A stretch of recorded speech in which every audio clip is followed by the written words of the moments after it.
என்னம்மா சில்வர் குங்குமச்சியமில் இந்த கலரில் இருக்குது? சில்வர் தான். அதுக்கு ஒரு சிரப் இருக்குது, ஒரு லிக்விட் இருக்குது. அதை போட்டால் நல்லா சில்வர் மாதிரி ஜொலிக்குது. ஆனால் அது சும்மா சும்மா எனக்கு போடுறதுக்கு இஷ்டம் இல்லை. சரி வச்சாச்சு. இன்றைக்கி வந்து நம்ம என்ன பார்க்க போகிறோன்னா திடீர் சமையல் இதான் நம்ம பார்க்க போகிறோம். ஏன்னா இன்றைக்கி சாமி வேலை, கொஞ்சம் பூஜை வேலை, வீட்டு க்ளீன் பண்ணுறது நிறைய வேலை இருந்தது. ஸோ கடன்னு வீட்டில் எனக்கு இன்றைக்கி வந்து வெஜிடபிள் பிரியாணி சாப்பிடணும் போல் ஒரே டெம்ப்டிங்காக இருந்தது.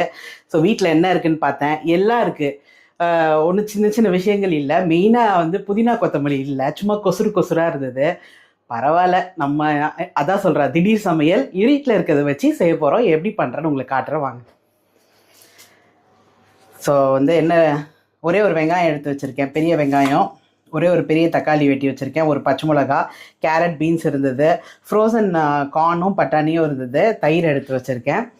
இப்போ என்ன பண்ண போகிறேன்னா, இந்த பாருங்கள், இவ்வளோ தான் இருக்குது என்கிட்ட. எண்ணி பார்த்துடலாம் போல். கொத்தமல்லியும் புதினாவும் இவ்வளோ தான் இருக்குது. ஆக்சுவலாக பிரியாணினாலே இதுதான் நிறையா போடணும். ஸோ இப்போ இல்லாத பட்சத்தில் என்ன பண்ணலாம், இது வந்து செம்ம ஒரு டிப்பு. இதெல்லாம் நான் ட்ரையல் அண்ட் எரர் தான், நம்மளே வீட்டில் கண்டுபிடிச்சது தான் இதெல்லாம். ஸோ நான் என்ன பண்ணியிருக்கேன்னா, இஞ்சி பூண்டும் இஞ்சியும் இந்த பாருங்கள், இந்த இப்போ நம்ம சமையலுக்கு மட்டும் வெட்டி போட்டு வச்சுருக்கேன். அதில் இதை அரைச்சிடணும். நம்ம எப்பயுமே கொஞ்சமாக இருக்குது அப்படின்னா அதை அரைச்சிட்டோன்னு நினச்சிக்கோங்களேன், அதோடய ஃப்ளேவர் வந்து இன்னும் நல்லா வரும். நீங்கள் அப்படியே போடுறத விட அரைச்சி போடுறச்ச ஃப்ளேவர் இன்னும் நல்லா வரும். நம்மளே சாப்பிட்றச்ச மறந்துடுவோம். ஆஹா, இன்றைக்கி இது கம்மியாக இருந்தது ஆனால் நல்லா வந்திருக்கே சொல்லிட்டு மறந்துடுவோம். ஸோ இதெல்லாம் நானே கண்டுபிடிச்சது தான். இதை நம்ம அப்புறம் அரைக்கலாம். ஸோ ஃபஸ்ட்டு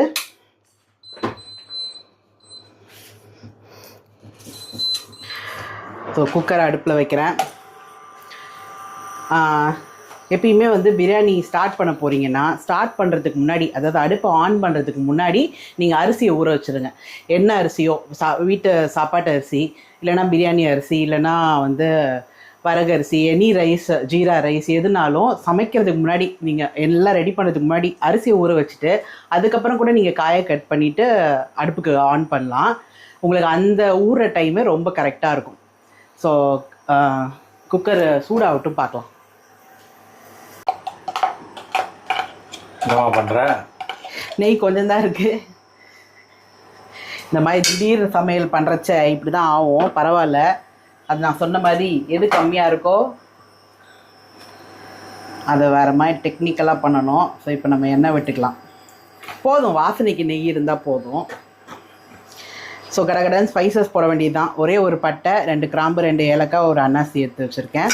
கொஞ்சம் சோம்பு போடணும். சோம்பு தான் வாசனை. ஸோ கண்டிப்பாக சோம்பு போட்டுடணும். ஸோ பொரிஞ்சோடனே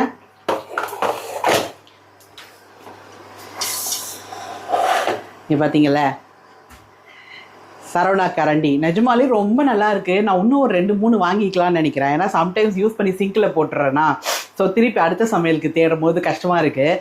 ஸோ இன்னும் ஒரு 2 வாங்கி வச்சுக்கலாம்னு நினைக்கிறேன். சரவணா வீடியோ பார்க்காதவங்க போய் பாருங்கள். ஸோ பொரிஞ்சிச்சு. இப்போ நம்ம அடுத்தடுத்து போட்டு வதக்க வேண்டியது தான் வேலை.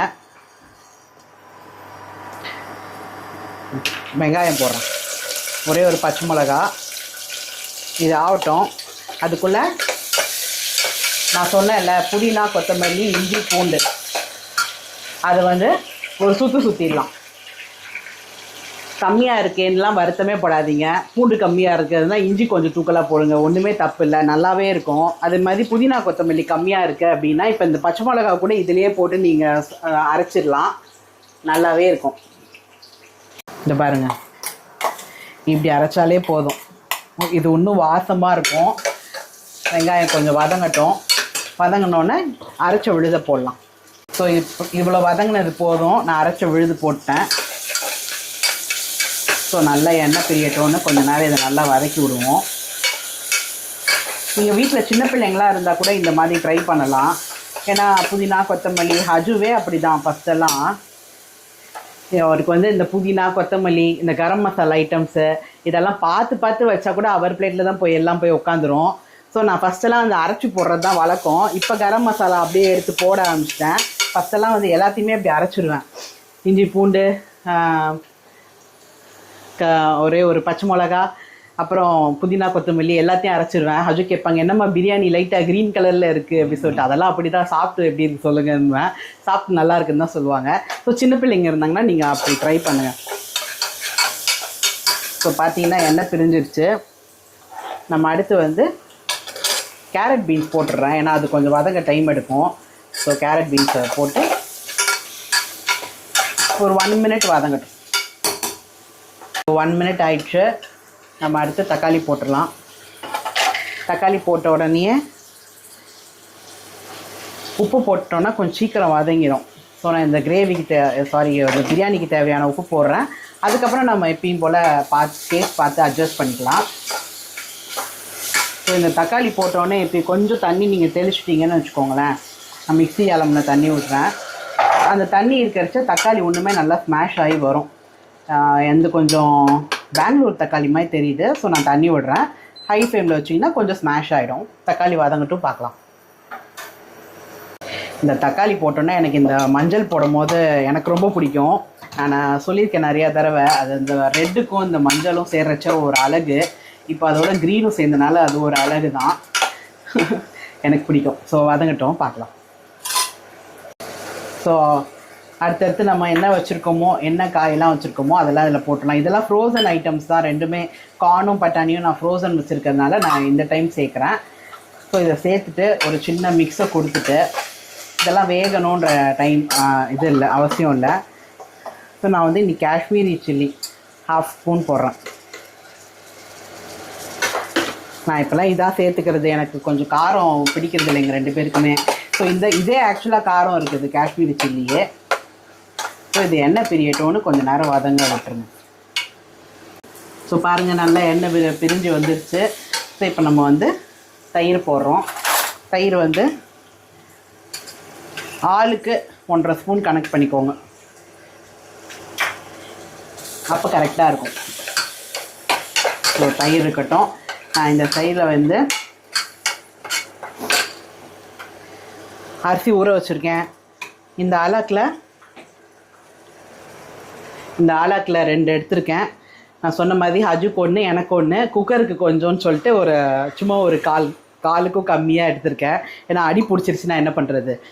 ஸோ இது என்ன பண்ணலாம், இப்போ தயிர் போட்டோன்னே இது நல்ல ஒரு வாசனை வரும். நீங்கள் உப்பு வந்து இந்த இடத்துல செக் பண்ணிக்கோங்க. நான் செக் பண்ணிட்டேன், சரியாக இருக்குது. இப்போ நம்ம தண்ணியை அலைஞ்சு விட்டுறலாம். ஸோ 1க்கு 2 கணக்கில் விட்டுறேன் நான்.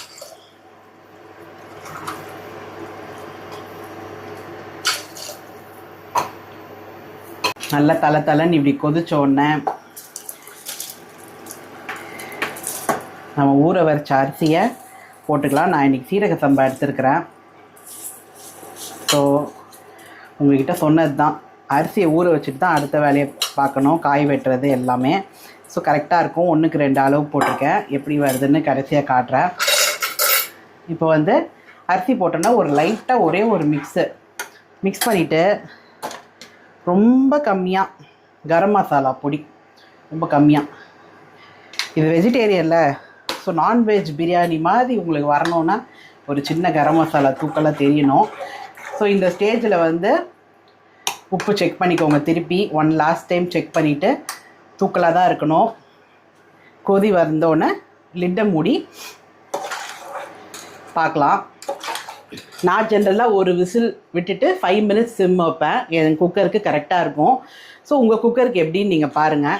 ஒரு விசில் 10 மினிட்ஸ் சிம் ரொம்ப டீசென்ட்டு. அதுதான் வந்து பிரியாணிக்கு வந்து கரெக்டான இது. ஸோ சில குக்கர் வந்து 10 மினிட்ஸில் கீழே அடி பிடிச்சிரும். ஸோ அதெல்லாம் உங்களுக்கு பழக்கப்பட்டவங்களுக்கு தெரியும்.